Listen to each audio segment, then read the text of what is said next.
I found that nothing in life is worthwhile unless you take risks. Nothing.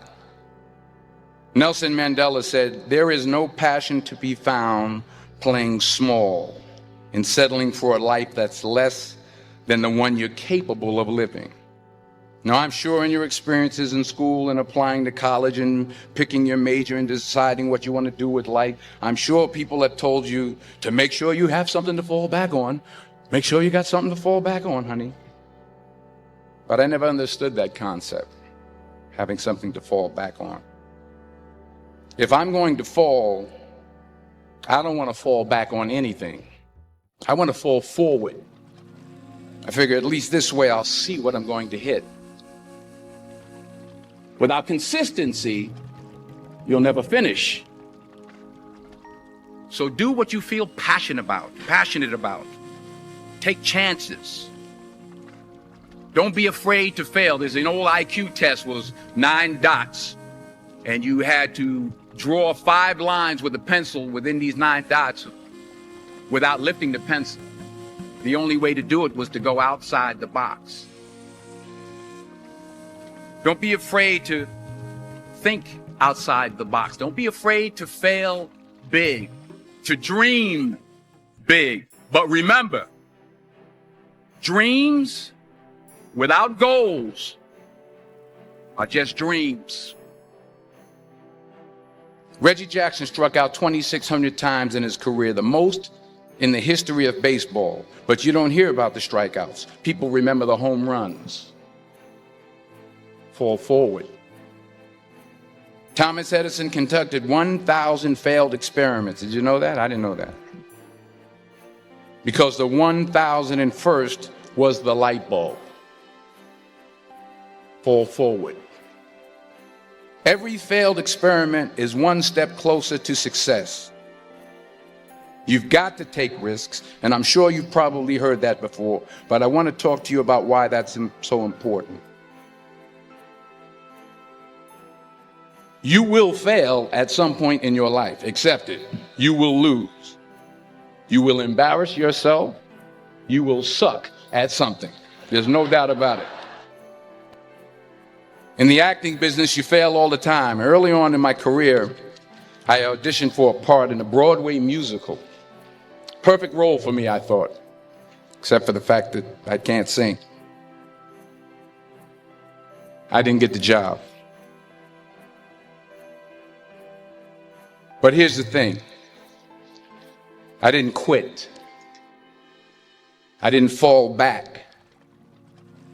I walked out of there to prepare for the next audition, and the next audition, and the next audition.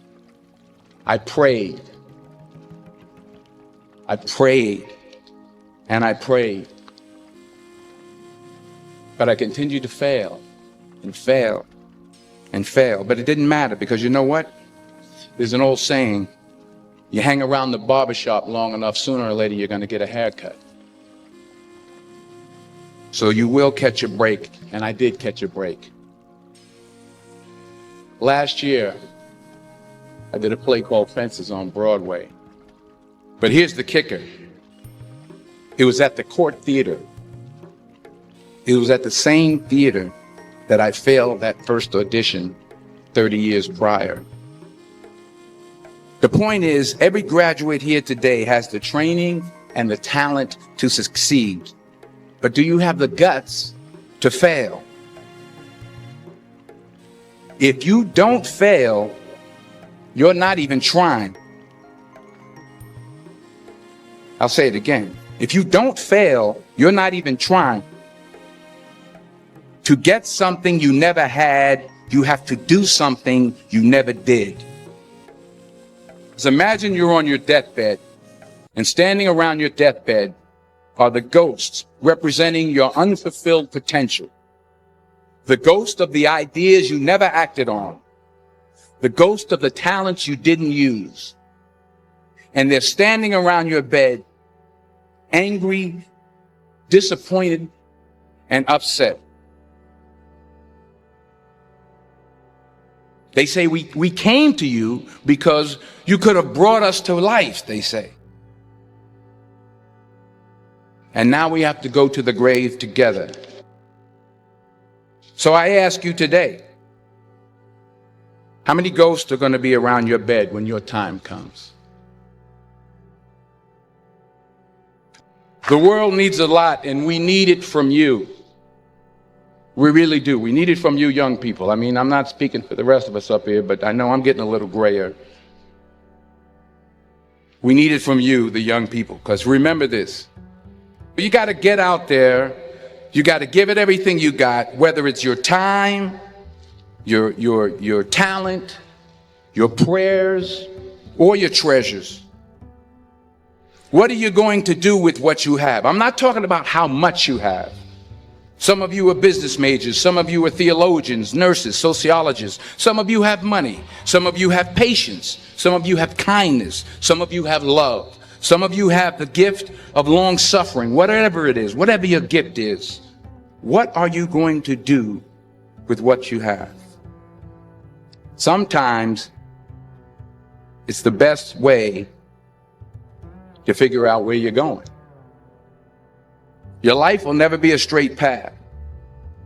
I began at Fordham University as a pre-med student.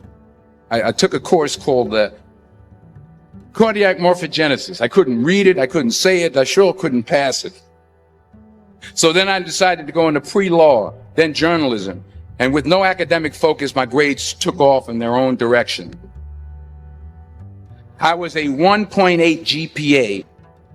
And the university very politely suggested that it might be better to take some time off. I was 20 years old. I was at my lowest point. And then one day, and I remember the exact day, March 27th, 1975, I was helping my mother in her beauty shop. My mother owned a beauty shop up in Mount Vernon. And there was this older woman who was considered one of the elders in the town. And I didn't know her personally, but I was looking in the mirror, and every time I looked at the mirror, I could see her behind me, and she was staring at me. She just kept looking at me. Every time I looked at her, she kept giving me these strange looks. So she finally took the dryer off her head and she said something I'll never forget. She said, "Young boy, I have a prophecy, a spiritual prophecy." She said, "You are going to travel the world and speak to millions of people." And in the years that followed, just as that woman prophesied, I have traveled the world and I have spoken to millions of people through my movies. Millions who up till this day couldn't see me, who up till this day I couldn't see while I was talking to them, and they couldn't see me. They could only see the movie. They couldn't see the real me. But I see you today, and I'm encouraged by what I see. And I'm strengthened by what I see. Because taking risk is not just about going for a job. It's also about knowing what you know and what you don't know. It's about being open to people and to ideas. The chances you take, the people you meet, the people you love, the faith that you have, that's what's going to define you. Never be discouraged. Never hold back. Give everything you got. And when you fall throughout life, remember this: fall forward.